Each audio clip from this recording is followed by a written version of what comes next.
The envelope arrived exactly 1 year after the funeral, which was either a cruel coincidence or a deliberate choice by a child who had always been far too clever for her age. I found it tucked between a stack of unpaid bills and a grocery store flyer, my name and address written in handwriting that I would have recognized anywhere. Lily's handwriting. The careful, slightly uneven letters of a 9-year-old girl who had practiced her penmanship endlessly, determined to make every word beautiful. My hands began to shake before I even opened it, and by the time I pulled out the letter inside, tears were already blurring my vision. Dear Mom and Dad, the letter began. If you are reading this, it means I am gone. I asked Grandma to send this to you exactly 1 year after I died. I hope you are not too sad anymore. I hope you are still talking to each other. I know things have been hard, but I have one last wish, and I need you both to do it together. I sat down heavily on the kitchen chair, the same chair where I had sat 1,000 times while Lily ate her breakfast and chattered about school and friends and all the dreams she had for the future. The letter was dated 3 months before she died, when the treatments had stopped working and we had all known, without saying it aloud, that time was running out. She had written this letter from her hospital bed, her small body fighting a battle it could never win, and she had given it to her grandmother with instructions that none of us knew about until now. The letter continued, and I read it through tears that fell so fast I could barely see the words. I want you to take a trip together. Just the two of you. There is a place I read about in a book at the hospital. It is called the Crystal Caverns, and it is in a state park about 5 hours from our house. The book said the caves are filled with crystals that look like stars. I wanted to go there someday, but I don't think I will get to now. So I want you to go for me. I want you to go together, and I want you to spread some of my ashes inside the biggest cave, the one with the crystal ceiling. I think that would be a nice place to be, somewhere with stars. I had to set the letter down and press my hands against my face, trying to hold myself together. My daughter was dead. She had been dead for a year, and the grief was still so raw and so present that sometimes I couldn't breathe. And now she was reaching out from beyond the grave, asking me to do something that seemed impossible, asking me to take a trip with the man I had divorced 6 months after her death, the man I had not spoken to in almost half a year, the man I had once loved more than anything but could no longer bear to look at because his face was a reminder of everything we had lost. Her letter included more details, instructions she had researched and written down in her careful, childish script. The name of the state park, the best time of year to visit, the trail that led to the cave entrance. She had even drawn a small map with stick figures labeled Mom and Dad holding hands as they walked toward a mountain. The sight of those stick figures, so innocent and so hopeful, broke something inside me that I had been holding together by sheer force of will. I called Daniel that night, my hands still shaking, the letter still clutched in my fingers. He answered on the 3rd ring, his voice cautious and guarded, the voice of a man who had been expecting bad news. Claire, he said, is everything okay?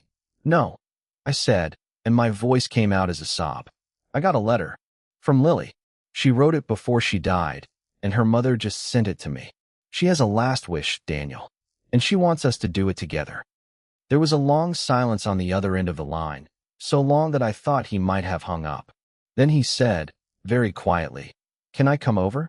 I think I need to read this letter for myself." He arrived at my apartment 45 minutes later, looking older and more tired than I remembered. Our divorce had been swift and brutal, the kind of divorce that happens when two people are in so much pain that they can't see any way forward except to tear each other apart. We had blamed each other for Lily's death, not because either of us was actually responsible, but because blame was easier than acceptance. Blame gave us something to focus on besides the unbearable weight of our grief. And so we had fought, and we had accused, and we had said things that could never be unsaid, and in the end, we had signed the papers and walked away from each other and tried to rebuild our shattered lives separately. He read Lily's letter standing in my kitchen, his back against the counter, his face pale and drawn. When he finished, he set the letter down very carefully, as if it were made of glass, and he looked at me with eyes that were wet with tears. "She wants us to go together," he said, his voice rough. "To a cave. to spread her ashes. I know, I said. I read the letter too. Can we do that? He asked, and it was a genuine question, not a rhetorical one. Can we spend that much time together without tearing each other apart? It's a 5-hour drive, Claire. Plus the hike. Plus the cave. Plus the drive back. That's at least 2 days. Maybe 3. Can we really do that? I didn't have an answer for him. I didn't know if we could do it. The wounds of our divorce were still fresh, still raw, still bleeding. The last time we had been in the same room together, we had screamed at each other for hours, dredging up every resentment and every regret and every moment of pain from our 12 years of marriage. The idea of spending days together, trapped in a car and on a trail and in a cave, seemed like a recipe for disaster. But Lily had asked. Our daughter, our beautiful, brave, dying daughter, had used some of her last moments on Earth to write this letter, to draw this map, to make this wish. How could we possibly refuse? We have to try, I said finally. For Lily, we have to try. The morning of the trip dawned gray and cold, a fitting reflection of my mood. I packed a small bag with the essentials, clothes and toiletries, and the small wooden urn that contained half of Lily's ashes. The other half was buried in the cemetery, beneath a headstone that we visited on her birthday and on holidays and on random Tuesday afternoons when the grief became too much to bear alone. But this half was for the cave. This half was for Lily's last wish. Daniel arrived at my apartment at 7 in the morning, driving the same car he had driven when we were married, a silver SUV that still had a faded sticker of a cartoon cat on the back window. Lily had put that sticker there when she was 6, proud of herself for choosing the perfect decoration. Neither of us had ever removed it. I climbed into the passenger seat, placing the urn carefully on my lap, and we began the long drive north. The first hour was excruciating. We didn't speak. We didn't look at each other. We just stared out at the highway, the miles ticking by in heavy, oppressive silence. I could feel the tension radiating from Daniel, the same tension I had felt during the worst months of our marriage, when every conversation turned into an argument and every argument turned into a war. I was sure he could feel the same tension from me. It was Daniel who finally broke the silence. Do you remember the day she was born? He asked, his voice quiet and distant. The way she looked at us, with those big blue eyes, like she was trying to figure out who we were. I felt tears prick at my eyes. I remember, I said. She didn't cry. The nurses were worried, but she just looked around the room, taking everything in. She was always curious, always watching. She got that from you, Daniel said, and there was something in his voice that I hadn't heard in a long time. Something that sounded almost like affection. You do that same thing. You look at the world like you're trying to understand it. I didn't know what to say to that, so I said nothing. But the silence that followed was different from the silence before. It was less hostile, less tense, almost, in some strange way, comfortable. The second hour of the drive was when the memories really started to surface. Daniel began talking about Lily's first day of kindergarten, the way she had marched into the classroom without a backward glance while we stood in the doorway, holding hands and crying. I found myself laughing, a sound I hadn't made in a long time, as I remembered the way she had come home that afternoon and announced that she was going to be a teacher when she grew up, so she could give homework to everyone else. She was so bossy, I said, shaking my head. She used to organize her stuffed animals into a classroom and give them lessons. She would give them detention if they didn't pay attention. I remember, Daniel said, and he was smiling now, a real smile that transformed his tired face. She gave me detention once for not finishing my vegetables at dinner. She made me sit in the corner for 10 minutes. She was a force of nature, I said, and my voice caught on the words. She was so full of life. How could someone so full of life just be gone? The question hung in the air between us, unanswerable and devastating. We had asked it 1,000 times during the months of her illness, during the treatments that made her sick and the remissions that gave us false hope, and the final, terrible decline when we realized there was nothing more the doctors could do. We had asked it at her funeral, standing side by side but already miles apart, watching her small coffin being lowered into the ground. We had asked it in the months since, alone in our separate apartments, staring at ceilings in the middle of the night, searching for meaning in a universe that had none to offer. "I don't know," Daniel said finally, his voice rough with emotion.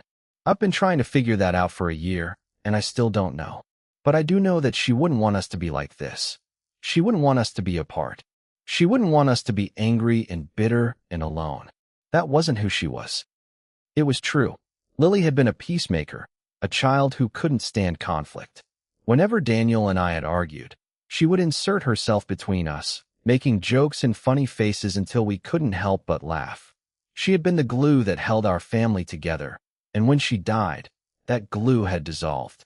There was nothing holding us together anymore. Nothing except this trip, this wish, this final request from the daughter we had both loved more than anything in the world. We arrived at the state park in the early afternoon. The entrance to the Crystal Caverns was at the end of a winding, 2-mile trail that climbed through dense forest and rocky outcroppings. The hike was not difficult, but it was long, and we walked in single file, our footsteps crunching on the gravel path. The air was cool and clean, scented with pine and earth, and the only sounds were the rustle of leaves and the distant call of birds. It was peaceful, almost unbearably so, and I found myself wishing that Lily could have been here to see it. She would have loved this forest. She would have run ahead on the trail, her laughter echoing through the trees, and she would have stopped every few minutes to examine a flower or a rock or a particularly interesting bug. The cave entrance was a dark opening in the side of a limestone cliff, marked by a wooden sign that had been weathered by years of rain and sun. We stopped at the entrance, catching our breath, and I noticed that Daniel was looking at me with an expression I couldn't quite read. "Are you ready for this?" he asked quietly. I nodded, clutching the urn more tightly against my chest. "As ready as I'll ever be." We entered the cave together. The temperature dropped immediately, the cool, damp air wrapping around us like a blanket. The path was lit by a series of small, discreet lights that had been installed for visitors, but the real illumination came from the crystals themselves. They were everywhere, embedded in the walls and the ceiling, glittering like a million tiny stars.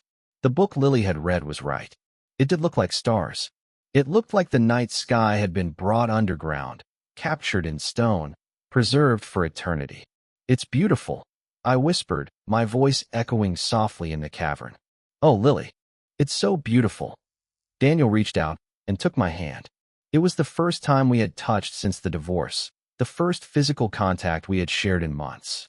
His hand was warm and solid and familiar, and I didn't pull away. I held on, clinging to him like a lifeline, as we walked deeper into the cave.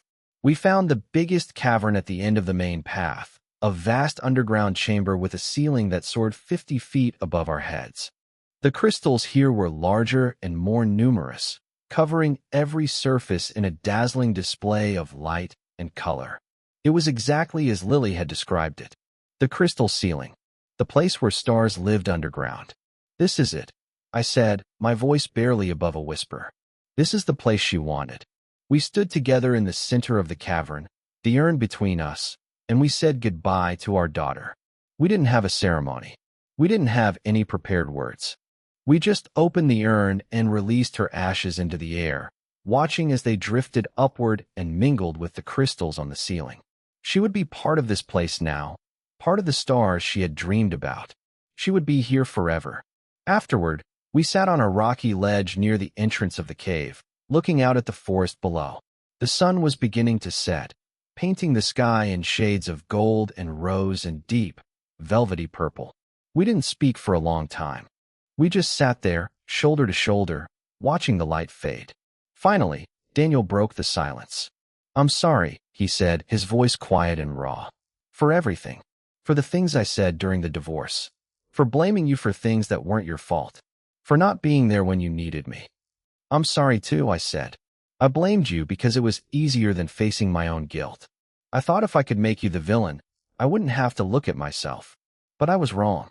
We were both just broken." "We were," he agreed. "But we're still here. And Lily brought us back together, even if it's just for today, even if it's just for this one moment." I looked at him, at the lines around his eyes and the gray in his hair, and the sadness that had settled into his features like a permanent shadow. He was not the man I had divorced. He was not the angry, bitter, grieving man who had screamed at me across a courtroom. He was just Daniel, the man I had once loved, the father of my child, the only other person in the world who understood what it felt like to lose Lily. I don't know what happens next, I said honestly. I don't know if we can rebuild what we had. We hurt each other so much. But I do know that I don't want to be alone anymore. And I don't think Lily would want us to be alone either. She wouldn't, Daniel said. She would want us to be happy. She would want us to take care of each other. That was always who she was. We spent the night at a small motel near the state park, in separate rooms, but with the door between them slightly ajar.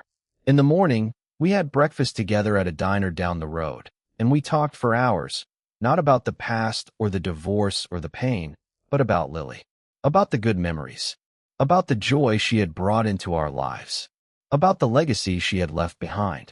The drive home was different from the drive there.